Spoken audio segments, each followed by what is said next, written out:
What is your name and how was your experience with that name? And if you've had kids already, how has your experience with your own name impacted the names that you gave your kids? Like, so for example, my name is Morgan, fairly common name, not very nicknameable. So when I was growing up, I did not mind having a common name at all. I actually kind of liked it because I had a lot of trouble navigating, like socializing with my peers. I think I was great at interacting with adults, but it wasn't until I was like probably maybe 14 or 15 that I figured out the whole peers thing.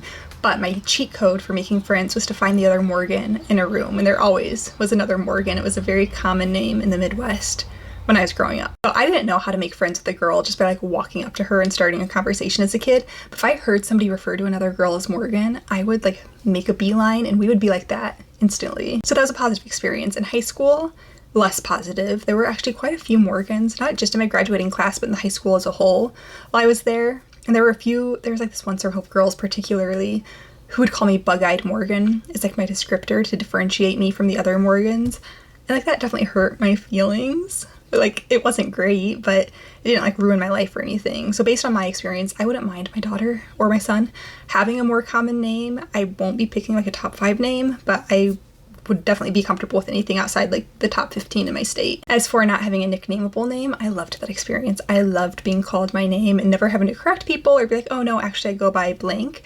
I had a good number of friends in high school who were like the Madisons, who were always being called Maddie, or my best friend was Jennifer, and the boys on the cross country team with us had like a thing with calling her Jenny. So, you know, when you're running cross country races and the boys are like cheering for you because the girls and boys races are separate, they'd be like, come on, Jenny, go, Jenny.